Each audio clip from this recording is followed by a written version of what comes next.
Today is 19 August 2026.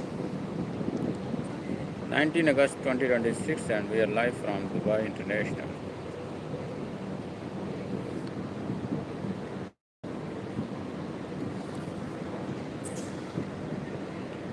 After a few days of high level of humidity, since yesterday the weather is feeling good, better, and nice. So that's why we are still live from outdoor and waiting your comments, your feedback, your information, or your questions from all over the world. So until there is no questions, we are getting ready to read the news from the local and international news to feed our life, because we cannot stay silent. We need commentary. We need commentary for our YouTube live feed. Anyway, so UAE detects missile threat, trade embargo with Iran, impact on flights explained.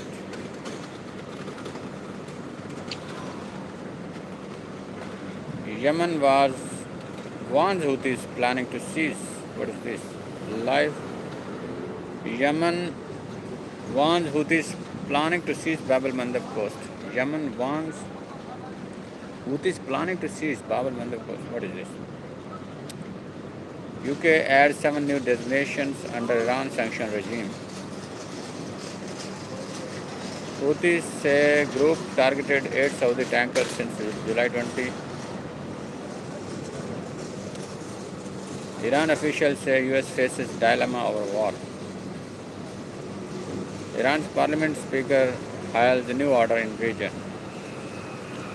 Bahrain arrests man for posting insulting content against religious sect. Bahrain arrested a 60-year-old man for posting insulting content towards a certain religious groups online, the Ministry of Interior revealed on Wednesday.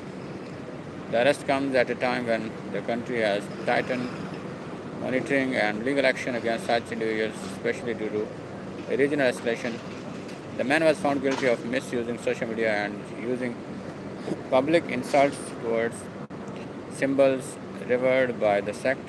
According to the law, the act constitutes a legal violation that could incite sedition and harm civil peace. Lebanon says received French invitation to meeting on army sport.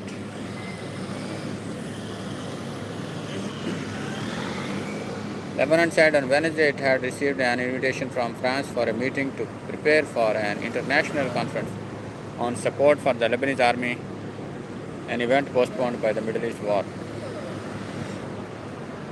The conference in Paris was supposed to take place in March but was delayed after militant group Hezbollah drew Lebanon into the regional war by attacking Israel in supporting of its backer Iran.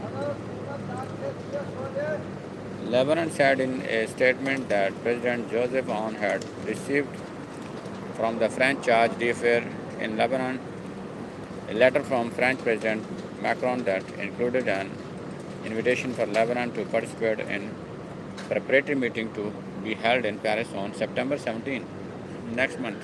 This is August.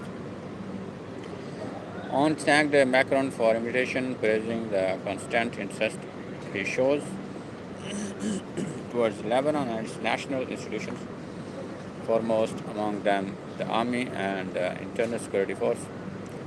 He said the invitation highlighted the importance of supporting the Lebanese army with the aim of enabling it to possess the capabilities and resources necessary to carry out its responsibilities effectively. Yemen government warns the Houthis planning to seize Bab al-Mandab. A Yemeni minister has warned that the country's Houthi rebels are plotting to seize and land along the Bab al-Mandab Strait. which would allow the group to further threaten the vital shipping artery. Three Houthi military sources and a spokesman for Yemeni government forces bordering the waterway also told AFP the rebels are planning to advance. Such an assault, if successful, would cement Houthi control over one of the world's busiest shipping lanes, which the Iran-backed rebels have disrupted with attacks on passing vessels since Gaza war broke out in 2023. It would also extend the hold of Tehran and its allies to a second vital waterway in the Middle East after Iran closed the Strait of Hormuz its war with the US. Greater Houthi control of Bab al-Mandab would choke off oil exports from Saudi Arabia, against which the rebels have announced a maritime blockade. The Houthi militia is working to create the conditions for seizing control of the Bab al-Mandab Strait by expanding its presence along the western coast and attempting to control strategic Yemeni islands in the Red Sea. Yemen's Information Minister Mohammed al-Irani told. He said there had been a military build-up by the Houthis and that their plans had been illustrated by repeated targeting of ports, docks, civilian infrastructure, ships, and government naval capabilities. Iran official says Washington allies know US unreliable.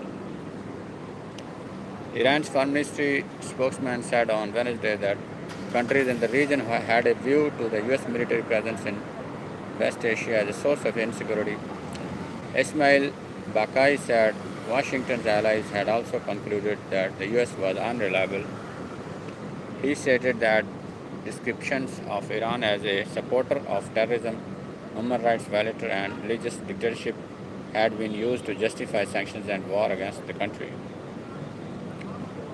Iraqi parliament speaker asked Iranian counterpart for special status on Hormuz oil exports.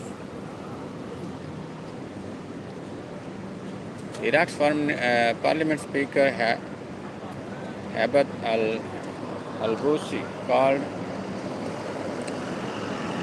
for special status for Iraqi oil exports through the Strait of Hormuz during talks with its Iran counterpart Mohammed Bakir Kalibaf in Baghdad on Wednesday.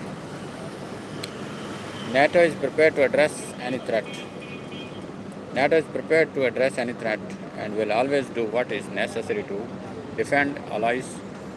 An official said on Wednesday in response to the questions about a report in the Financial Times that Iran has allegedly were attacking US military targets in Europe, should Donald Trump escalate the war? As demonstrated earlier this year, while NATO air defense successfully intercepted ballistic missiles heading to Turkey from Iran on 4 separate occasions, our deterrence and defense posture is strong and effective. Iran's Kalibaf stresses regional cooperation during Iraq visit. Iranian Parliament Speaker Kalibaf on Wednesday said that the resistance is now global and called for a greater cooperation among regional countries during his visit to the memorial site of Iranian General Qasem Soleimani and Iraqi commander Abu Mahdi al-Muhandis in Baghdad, Iranian news agency Press TV reported. He also called for greater cooperation among countries in the region, saying Islamic countries in the region should go after cooperation. Oil hits 3-week high on uncertainty of Hormuz. Iran's armed forces warn Gulf countries against assisting US military. Iran's armed forces on Wednesday warned Gulf countries against assisting the US military, saying it would be tantamount to joining American military operations.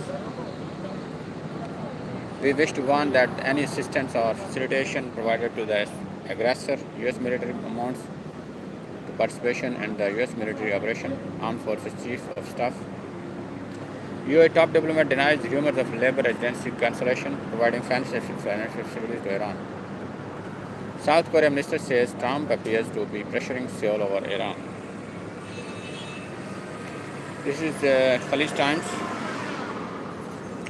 So we complete 10 minutes recording. Normally we are recording 1 hour only. Pakistani expat use dirham 100,000 UL lottery wins for surgery, blah blah blah.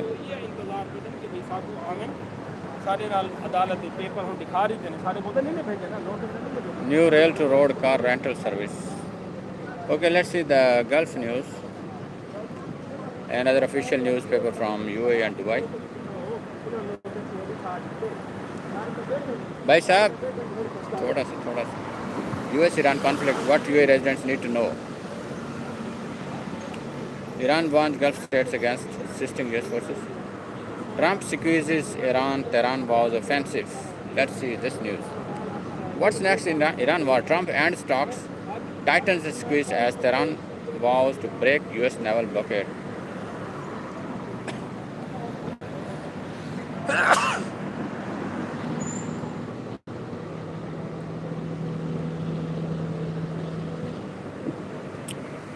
Okay, this is live.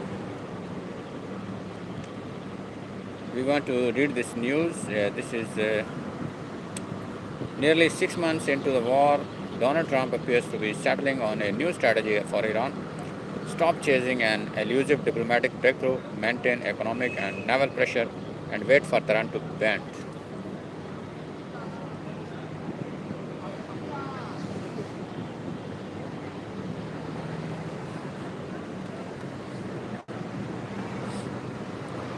Iran is signaling something very different. It says that if the squeeze continues, it is prepared to fight its way out. The collision between those strategies could define the next phase of a war that has already inflicted damage on US bases, depleted American weapons stockpiles, and severely restricted shipping through the Strait of Hormuz. Trump on Tuesday instructed his top envoys to halt conversation with Iran, CNN reported. Citing US officials, White House officials have also communicated a shift in thinking to political allies, from trying to hammer Iran ASAP to attempting to strengthen them over time, according to CNN. There are no talks or conversations going on or scheduled with the Islamic Republic of Iran, Trump declared on social media, adding that the naval blockade would remain in full force and effect. Washington's calculation appears increasingly clear. Time and economic pressure could achieve what months of fighting and negotiations have not forced Iran to accept terms. But Tehran is betting that time can hurt Washington too. Iran threatens offensive. A senior Iranian official warned this week that Tehran could move to a fully offensive posture if diplomacy failed to end the US naval blockade.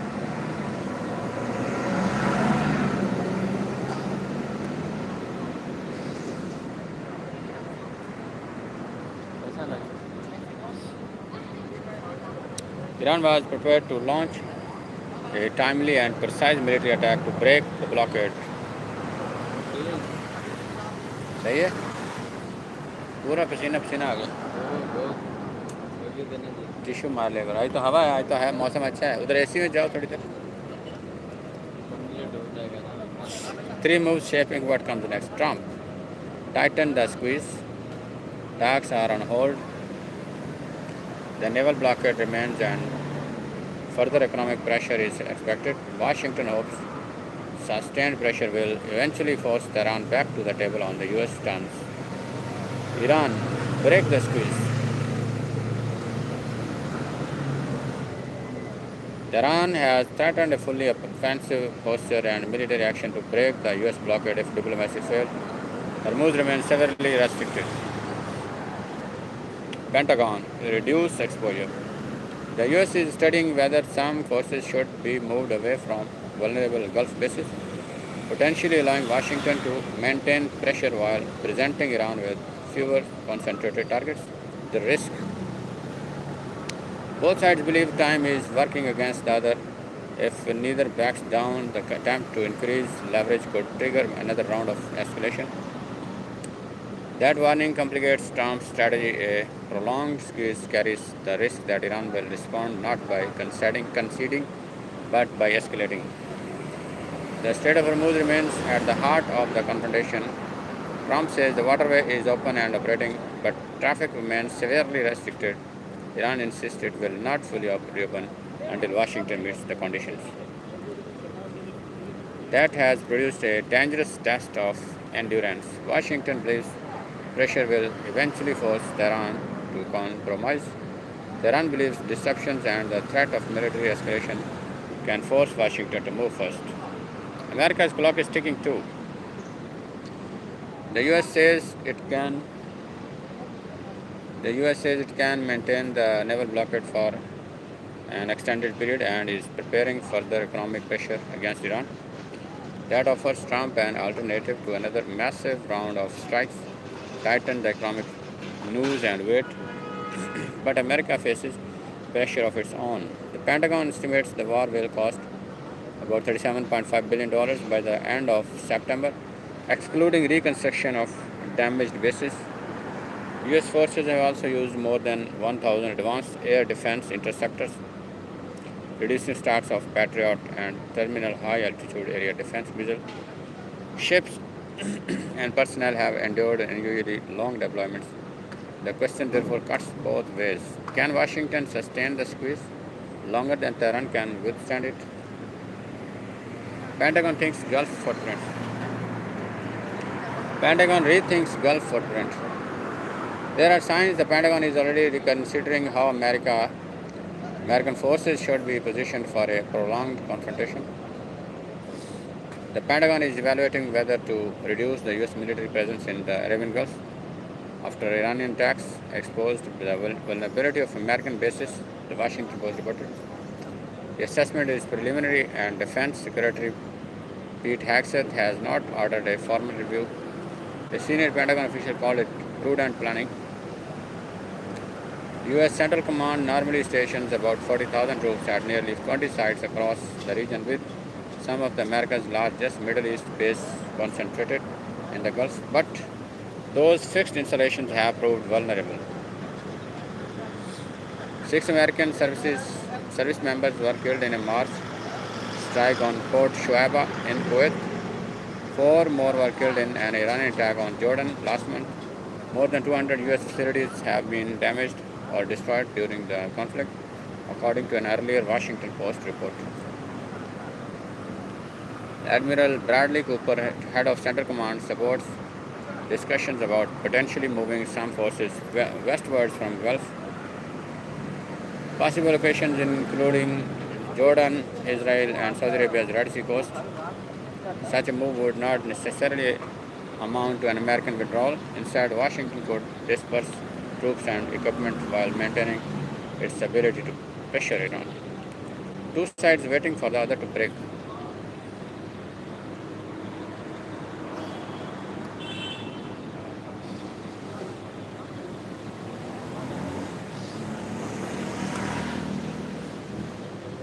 So, taken together, the developments suggest an important shift. Trump appears prepared to intensify pressure on Iran while putting diplomacy on hold.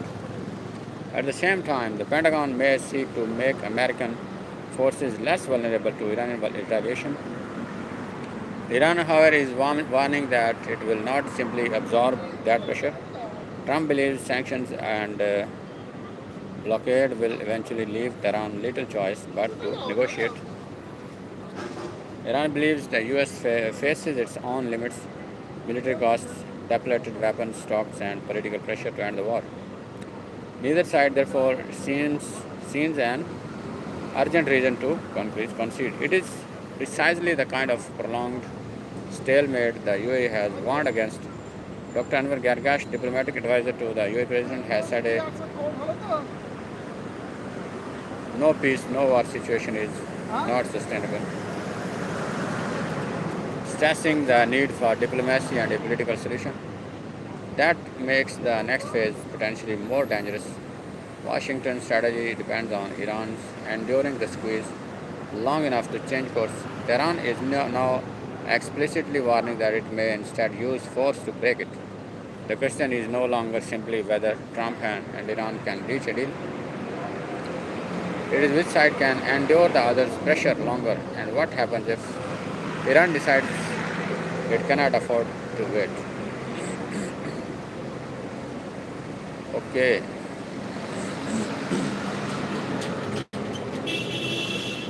UAE airfares could stay high through much of 2026.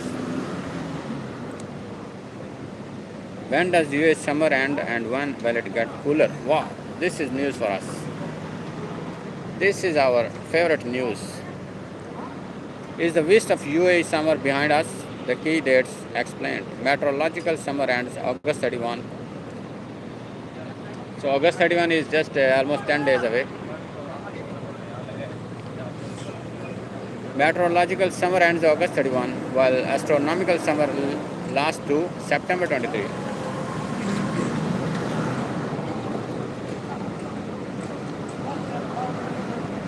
Dubai. For UAE residents waiting for the first real break from summer,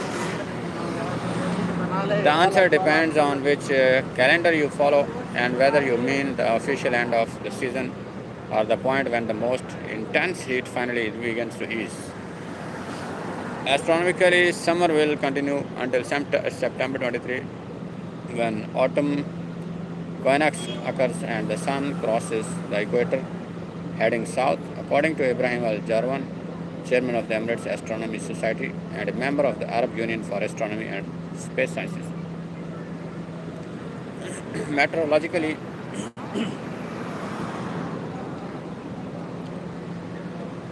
what is this?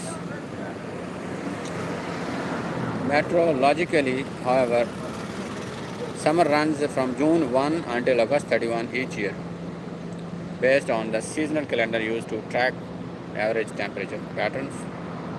But neither date means cooler weather will arrive overnight. Are we past the worst of the heat? Not quite. The UAE has passed one important marker in the traditional Gulf summer calendar, but the final stretch of intense heat is still underway. Al-Jarwan said the seasonal known as Jamarat al-Kaz officially ended with the rising of the star Al-Kulabin at dawn on August 11. Al-Kulabin is regarded as the last of the stars associated with Kaz or the intense summer heat, but its appearance does not signal an immediate end to harsh conditions. Instead, it begins a 26-day period traditionally known among Bedouin communities as Markhia al-Kalaid, which runs from August 11 to September 3 and is considered the final season of Qais. According to Al-Jarwan, this period can still bring some of the harshest conditions of summer because the ground has absorbed and retained intense solar heat over the preceding weeks. That means the UAE is now in closing stage of peak summer rather than safely beyond it. What changes after August 11? The transition is gradual. Al-Jarwan said the effects associated with the approaching appearance of the star Suhail began to emerge during this period, including changes in vegetation, cooling beneath the soil surface, and the formation of morning dew. Suhail becomes visible before dawn from around August 24 in the southeastern sky.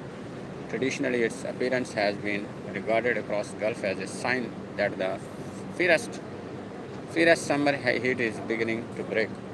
But the arrival of Suhail is a seasonal marker, not a switch to cool weather.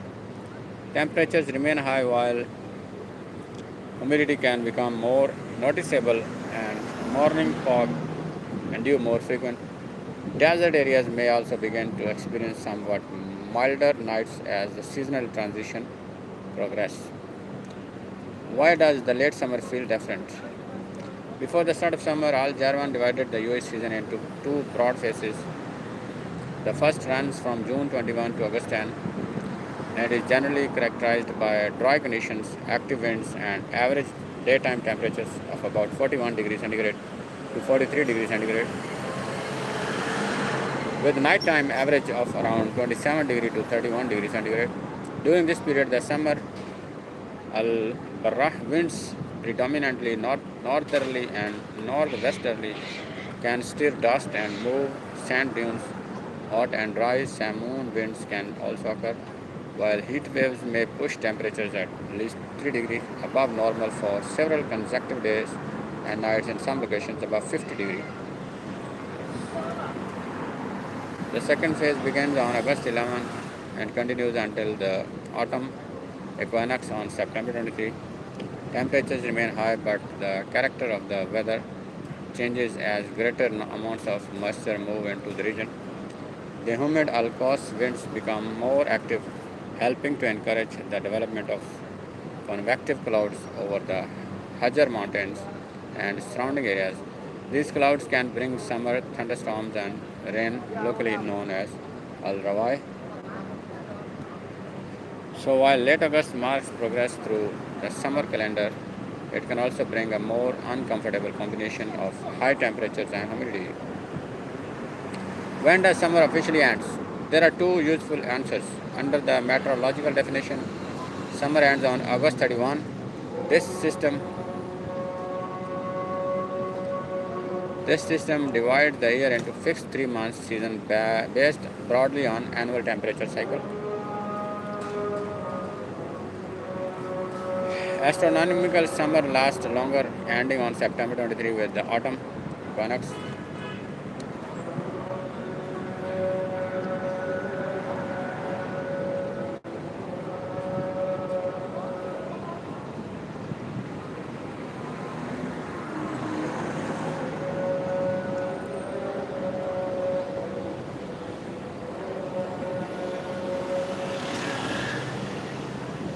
At the point, day and night are approximately equal.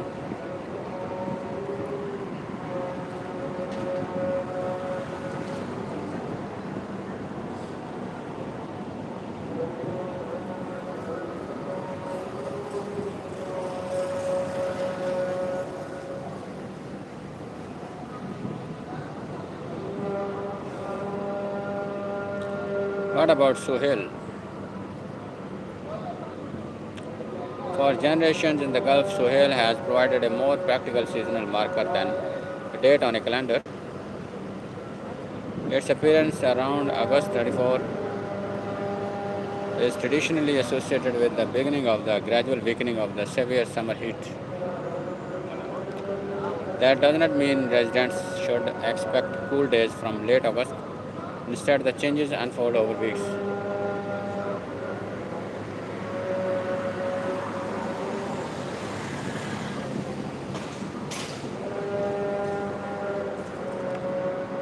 The ground gradually lost stored heat. Night began to soften. Dew becomes more common and extreme temperatures slowly become less persistent. The bottom line, summer is entering its final phase in the UAE, but the intense heat is not yet over. Jamrat al-Qais ended on August 11, but Markhia al-Kalaid, the last season of Qais, continues until September 3. Suhail begins appearing from around August 24, offering the first additional sign that the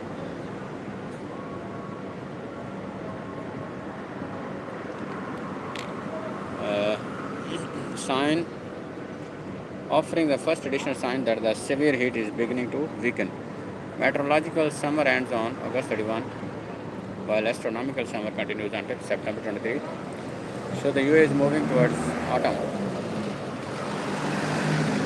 But the change will be measured in gradual shift in temperature, humidity, and nighttime conditions rather than an abrupt end to summer. So this is the weather update from UAE. Leaving a Dubai rental, here is how to cancel Deva.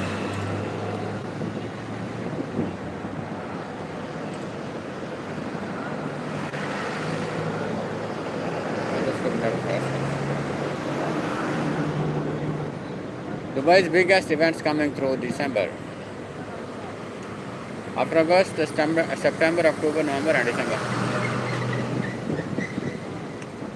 Dubai will host a packed run of exhibitions, conferences, and consumer events through the end of 2026 with GTEX Global, Arabian Travel Market, Beauty World Dubai, Big Five Global, and Auto Mechanica Dubai among the major shows scheduled between August and December.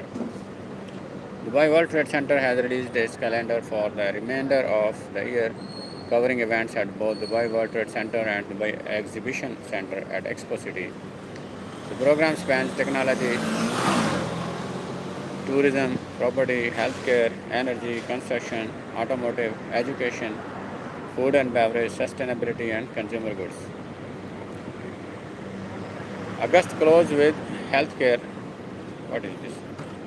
And entertainment. The final weeks of August include Dubai Sports World and Modash World, both running until August 25 alongside JPEX Entertainment Exhibition. Arabian Travel Market returns in September. September brings some of the calendar's major business gatherings, beginning with Middle East Energy from September 1 to 3. International Property Show and AIM Congress will both run from September 7 to 9, while Dubai Dharma is scheduled for September 8 to 10. Arabian Travel Market returns from September 14 to 17, followed later in the month by the Forex Expo, Seamless Middle East, Roya Carrier, UAE, GoTech, and AWS Summit with Dubai. Dubai Exhibition Center will host GISCC from September 16 to 18 and Middle East Coating Show from September 28 to 30. Beauty World, AI, and consumer shows till October. Beauty World Dubai will take place at DWTC from October 6 to 8, followed by Airport Show and Global Airport Leaders Forum from October 12 to 14. Rise Global Real Estate Investment Summit and Expo runs from October 13 to 14, while VTEX runs from October 20 to 22, and the World Green Economy Summit runs from October 21 to 22. Dubai AI Festival takes place from October 26 to 27. Consumer-focused events at Dubai Exhibition Center include Baby and Kids Expo from October 22 to 24, the School and Nursery Show,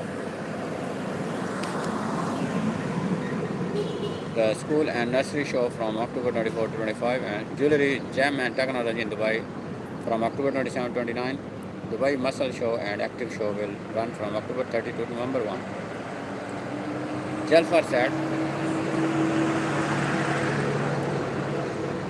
with the DWTC and Dubai Exhibition Center operating as complementary venues, we have the capacity to accommodate a particularly active period ahead, including several large-scale events within a concentrated calendar. Big Five and Auto Mechanica arrive in November. November starts with Gulf Host, Gulf Food, Manufacturing, ISM Middle East, and Private Label Middle East, all taking place from November 3 to 5. Guess EV World Show and World Web Show are scheduled from November 10 to 12, while several events covering food safety, textiles, organic products, paper, and policing will run later in the month. Dubai Exhibition Center, Big Five Global, GeoWorld, HVACR, World Livable Cities X, and Future FM will run from November 23 to 26. Dubai Exhibition Center will host Auto Mechanica Dubai from November 10 to 12, followed by World Art Dubai from November 19 to 22 and On-Site Expo from November 20 to 22. GTEX Global anchors December. Technology takes a central role in December with GTEX Global moving to Dubai Exhibition Center at Expo City. Wow, this year GTEX will be in the Expo City. The event, described by DWTC as the world's largest technology show, will run from December 8 to 11 at its new home. DWTC will separately host the GTEX Global Summit from December 4 to 8, followed by the Sign and Graphic Imaging ME exhibition from December 7 to 9, the UITP conference from December 9 to 10, and the MEBA show Dubai from December 10 to 12. The year's program closes at the Dubai Exhibition Center with the International Summit for Aviation Training on December 14, and 15, followed by the Asia Baby Children Maternity Exhibition, the International Appliance and Electronic Show, and the China Products Fair from December 15 to 17. This expanded venue capacity allows us to respond to the needs of organizers, support events as they grow, and welcome a greater diversity of industries and audience across Dubai. So this is the this is the news from Dubai exhibition and biggest events in Dubai, UAE. Sharjah to launch doorstep vehicle plate collection. What is this? 3 key NAFIS changes for Emiratis from September. Can you swim with a 30-meter water-resistant watch?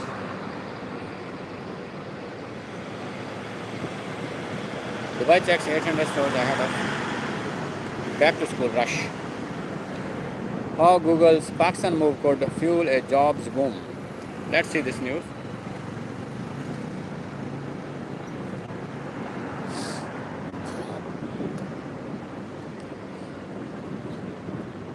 This is important news for Pakistan. Students in Pakistan will receive free one-year subscriptions to Google Gemini.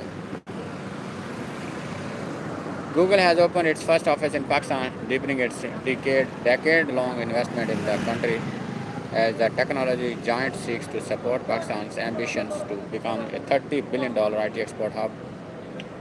The move will create more opportunities for its young workforce. Pakistan Prime Minister Mohammad Shehbaz Sharif unveiled the foundation flag of Google's Pakistan office in Islamabad, describing the development as a major milestone in the country's digital transformation and a sign of the growing potential for cooperation with the global technology company. Young population. The investment comes as Pakistan seeks to expand its technology sector, boost IT export, and equip its large young population with digital skills that can generate employment and connect local talent with global markets. Speaking at the ceremony in Islamabad, Google Vice President Wilson White said the company had been investing in Pakistan for more than a decade and that the opening of the local office marked a significant new chapter in its engagement with the country.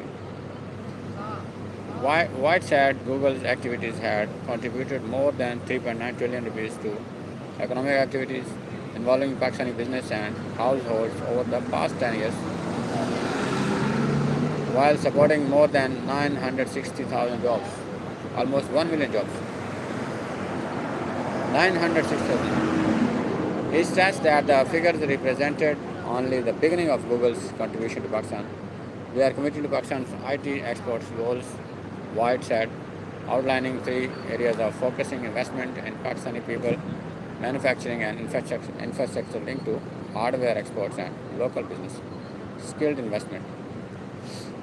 Google said investment in people would remain central to supporting Pakistan's digital transformation. White said the company had helped more than 1 million Pakistanis develop digital skills through its career certificate programs and partnerships with schools and teachers. The programs are aimed at preparing young people for a rapidly changing digital economy, where skills in areas such as artificial intelligence, cloud computing, and other emerging technologies are increasingly important. Free subscription. Google also announced that students across Pakistan will receive free one-year subscription to Google's Gemini with a formal announcement expected later this week. The initiative is expected to give students greater access to AI tools as they develop skills for education, employment, and entrepreneurship. $30 billion IT ambition. White said Google's objectives are closely aligned with Prime Minister Shehbaz Sharif's ambition to transform Pakistan into a $30 billion IT export hub. The government sees the country's large youth population as a major economic asset, particularly as demand for technology services, software development, and digitally skilled workers continue to grow globally.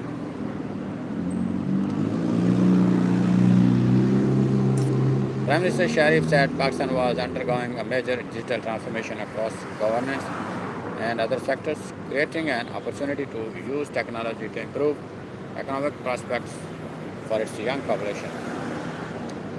He said the government would work to empower young Pakistanis with modern tools, technology, and technique, and expressed hope that Google's local presence would lead to broader cooperation and more investment. Digital economy. We already recorded 40 minutes and remaining 20 minutes only. Federal Minister for IT and Telecommunications Shahzad Fatima Khwaja said Google's first office in Pakistan reflected growing international confidence in country's digital economy. She said the government wanted to connect Pakistani talent with global opportunities while ensuring that digital transformation created more opportunities for young people, women, startups, and businesses. The Ministry of IT and Telecommunication will continue working with Google in areas including digital skills, artificial intelligence, cloud technologies, education, innovation, and entrepreneurship. What it means for Pakistan? Google's expanded presence could give Pakistan greater access to technology, skills development, and international business networks at a time when the country is seeking to increase IT exports and create jobs for its growing workforce.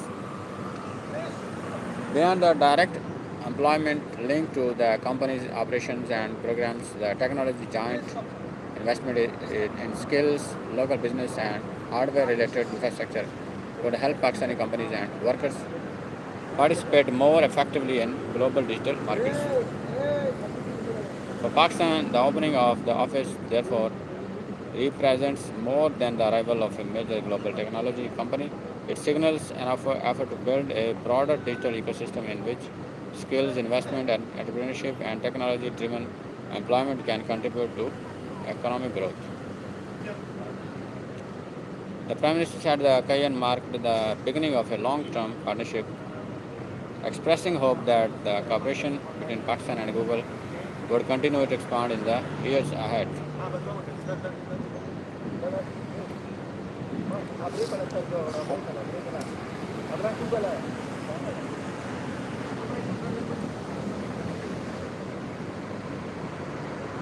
So, let's see the next news.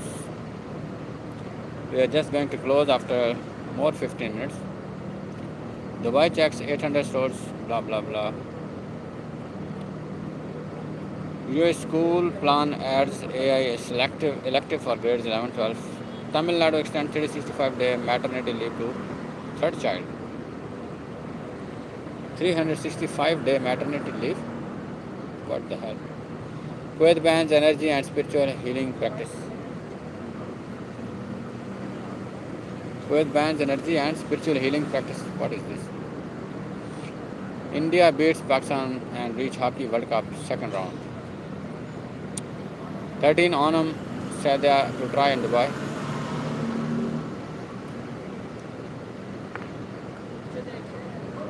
Hainan, Dubai explore opportunities in tourism and wellness.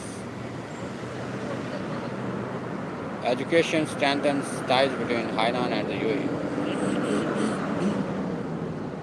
A new chapter in global trade and economic connectivity. Why sustainability is key to development. More UAE businesses now accept Javan payments.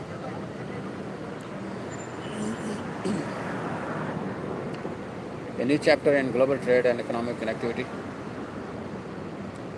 On December 8, 2025, Hainan province entered a new phase of international economic engagement with the official launch of the island-wide special customs operations. The term can sound technical, but the concept is straightforward. This is not a closing of doors, but an opening transformation into a free port comparable to Dubai or Singapore, with freer access to the outside world, regulated access to the Chinese mainland, and free flow within the island. Hainan has become a special economic zone within China, offering zero tariffs, low tax rates, and greater economic freedom, all while providing access to a consumer market of 1.4 billion people.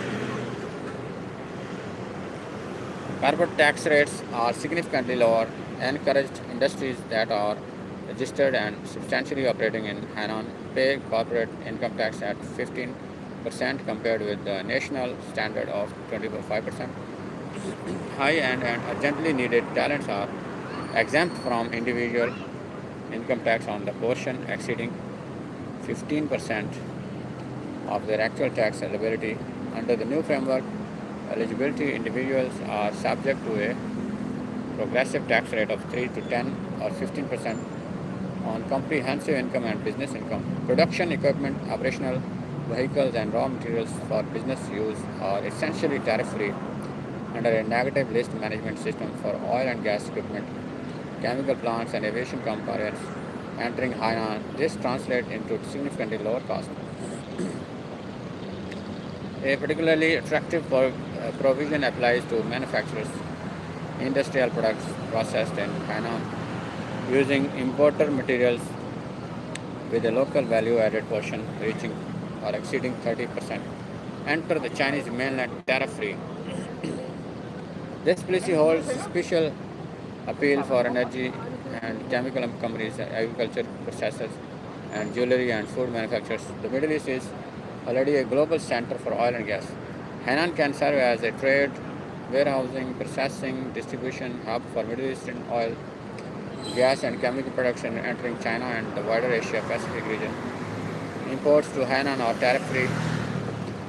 After processing with the required value addition, products enter the Chinese mainland tariff free.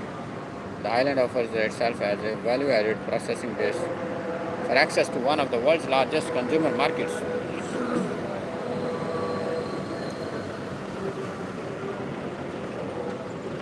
Capital flows have become smoother than ever.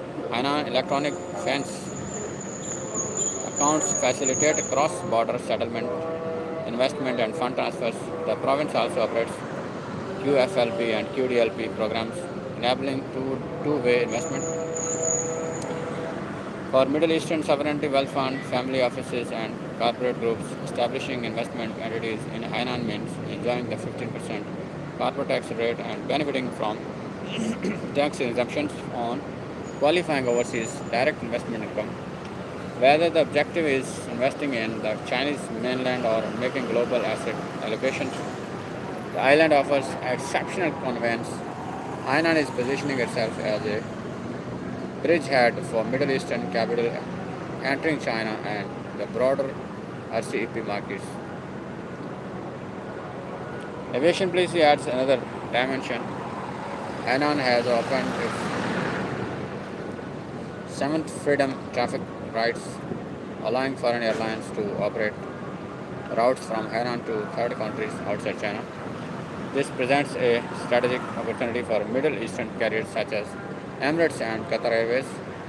Supporting policies include bonded aviation fuel, aircraft maintenance, and bonded aviation materials, making Hainan well suited for air cargo transshipment, aircraft repair, and logistics distribution along the Middle East, Hainan, Southeast Asia, and East Asia corridor.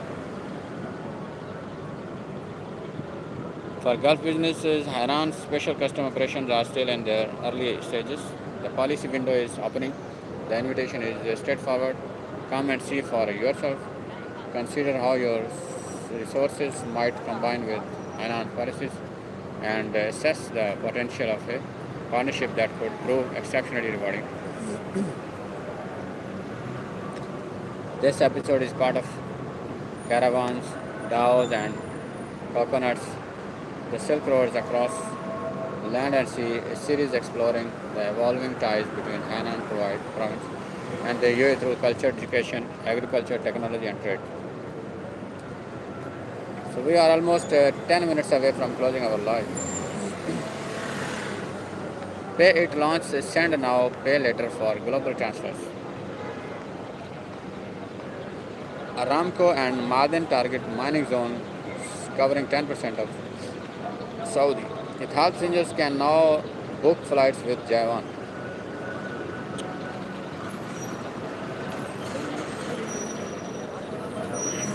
Dubai's biggest events coming through December.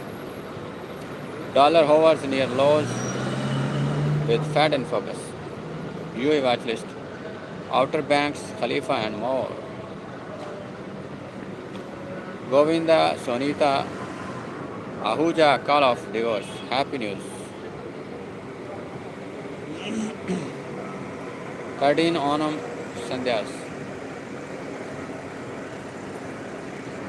F1 driver indulge in favorite leisure activities.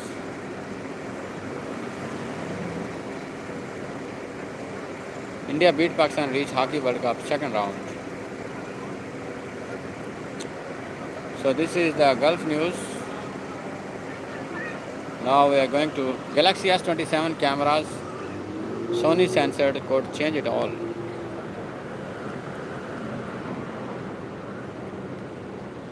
Now it's time to have some news from the Dawn News. Dawn News is a credible newspaper from Pakistan. It says that Iran's Peshkian vows to maintain support for military despite limitations and problems. The US and Iran must realize that the Islamabad MOU still offers. Pakistan issues demarche to US over Kashmir remarks by American ambassador to India. Let's see this news. Pakistan issues demarche to US over Kashmir remarks by American ambassador to India. The Foreign Office on Wednesday summoned the US chargé d'affaires in Islamabad and lodged a strong demarche over factually incorrect remarks by the US ambassador to India regarding the status of Jammu and Kashmir during his visit to the disputed region. Pakistan strongly condemned and categorically rejected the characterization of the Jammu and Kashmir as a part of India, said the Foreign Office statement. It was underscored that Jammu and Kashmir is an internationally recognized disputed territory awaiting final disposition in accordance with the relevant UNSC resolutions and the aspirations of the Kashmiri people. It was further highlighted that the irresponsible statements by the US ambassador negated the long-standing and well-documented position of the US on the Jammu and Kashmir dispute and also ran contrary to the US commitment to the supremacy of international law and the UN Charter. Pakistan appreciated US President Trump's offer to mediate between Pakistan and India to resolve Kashmir dispute in the aftermath of AFRiCA&ASiA. However, the US side was urged to ensure that its public statements remain consistent with the disputed status of Jammu and Kashmir. Okay. Government announced significant decrease of 30 to 32 rupees in diesel price after talks with refineries. Government files review plea against the SC ruling to move Imran to Shifa International Hospital. A good start. PPP and opposition agreed to maintain contact, cooperate on legislative matters in Parliament. Syrian Foreign Minister Shehbani due to visit Pakistan today. Foreign Office. Let's see this news. This is the latest development because Israel yesterday targeted a deserted military airbase in Syria, which is heavily condemned by Turkey and Pakistan and Saudi Arabia. So Syrian Foreign Minister Assad Hassan al-Shaybani is due to visit Pakistan at the invitation of Deputy Prime Minister and Foreign Minister Ishaq Dar, the Foreign Office said. The visit comes as Syria's transitional leadership pursue regional and international engagement following the overthrow of Bashar Assad in 2024. According to the statement, the Shaybani would undertake the visit from August 19 to 20 and will be accompanied by a high-level delegation. During the visit, the two sides will hold in-depth discussions across the entire spectrum of bilateral relations, review avenues for further enhancing bilateral cooperation and exchange views on regional and international developments. Foreign Office noted that the visit marks an important step towards further enhancing bilateral relations and cooperation between Pakistan and Syria. The visit will be the first by a Syrian foreign minister since Walid al-Muallim traveled to Pakistan in May 2007 after 20 years, and the first since the change of government in Damascus. Earlier today, the Foreign Office strongly condemned an unprovoked attack carried out by Israel on an airbase in Syria, saying such act had the potential to further undermine regional peace and stability. Syria's state-run AFRiCA television, citing a military source, said on Tuesday that Israel carried out 8 airstrikes on the runway and storage facilities at the Abu al-Zohor base near Aleppo in northeast Syria. A separate military source and a civilian who lived near the base said there were no casualties. Such provocative actions constitute a flagrant violation of international law and have the potential to further undermine regional peace and security. Pakistan expressed its unwavering solidarity with the brotherly peoples of Syria and reiterates its full support for the sovereignty and territorial integrity as well as peace and prosperity of the Syrian Arab Republic. Nawaz steps up political outreach, meets PML and lawmakers from Muzaffargarh. Israel opens criminal probes over killings of Hind Rajab and Gaza rescue workers.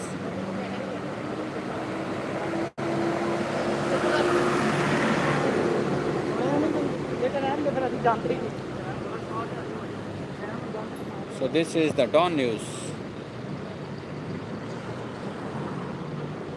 We are just reading some news from Dawn News and we are just remaining 5 minutes away from closing our live, just 5 minutes away.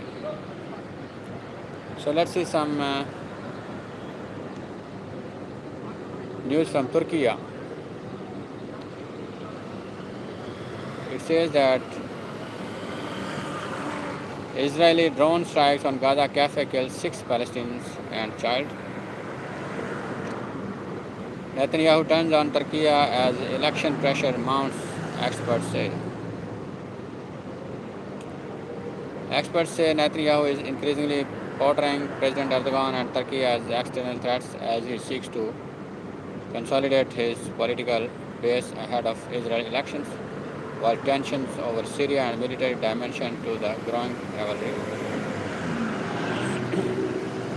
Israel's recent strikes on a military base in Syria's northwestern Idlib province and the use of President Recep Tayyip Erdogan's image in an election poster by Prime Minister Netanyahu.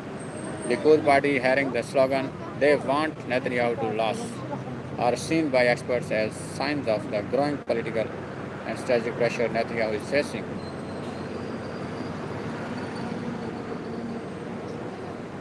The circumstantial aspect of the issue is that as Israel heads into an election period, Prime Minister Benjamin Netanyahu's main concern is finding a new political target. This was already evident in the campaign poster that he used for the election. He said, adding that the decline in support for Netanyahu's Likud party could be seen as another indication of the pressure he faces.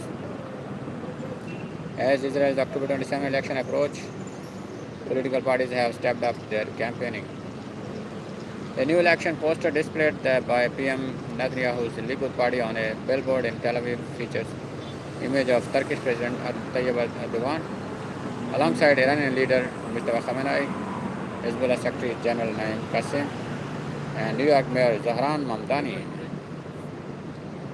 They want Netanyahu to lose. Don't let them win.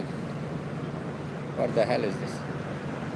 The campaign comes amid an increase in rhetoric targeting Turkey and President Erdogan by Israeli politicians ahead of October 27. Sinkara also remarked that Netanyahu's political predicament and lack of a clear policy agenda has led him to target figures such as the New York Mayor Zohran Mamdani and President Recep Tayyip Erdogan in an effort to consolidate his electoral base. Alongside Netanyahu's campaign move involving Erdogan, diplomatic pressure on Tel Aviv is also mounting over the war in Gaza. On Tuesday, Jared Kushner, US President Trump's son-in-law and special envoy, met Netanyahu to discuss efforts towards a ceasefire in Gaza. The talks, which lasted about 4 hours, focused on obstacles to a ceasefire and arrangements for the post-war period. According to US media reports, Kushner urged Netanyahu not to obstruct efforts to reach a ceasefire agreement. He pointed to factors including growing political prominence and internal division within Netanyahu's Likud party as signs of mounting domestic pressure. As Kushner met Netanyahu, Trump also made remarks on Gaza, pointing to Hamas' decisions to lay down its arms. Israel should stop bombing Gaza, Trump said. Trump also stated it would not be appropriate for him to become directly involved in Israel's October 27 elections, though he said he could endorse a candidate. Furthermore, Marvi Sana, Associate Vice and the Vice Chair of the International Relationship Department, said anti-Turkey rhetoric is increasingly being used as a tool for electoral mobilization in Israel, with President Erdogan portrayed not only as regional rival but also an external threat that could help Netanyahu rally support and bolster his political position. She noted that portraying Turkey as a potential security threat is not a new development in Israel, pointing to the Nagel Committee, which had previously raised concern over Ankara's growing regional influence, particularly in Syria. Against this backdrop, Erdogan's appearance in Israel election propaganda and the targeting of potential Turkish military capabilities in Syria should not be viewed as developments that emerged overnight. Rather, they are the political and military manifestations of a threat narrative that has been developing for some time. An Israeli newspaper known for its criticism of Prime Minister Benjamin Netanyahu's government published an analysis arguing that Netanyahu has portrayed Turkey as a major threat in an apparent effort to gain electoral advantage while also examining Ankara's bid to acquire F-35 fighter jets from the US. Finally, we are now closing our live. Now it's time to close our live. See you tomorrow. See you tomorrow. Thank you very much for joining our live today. Now we are going to close and see you tomorrow. We are not closing. Something is wrong with the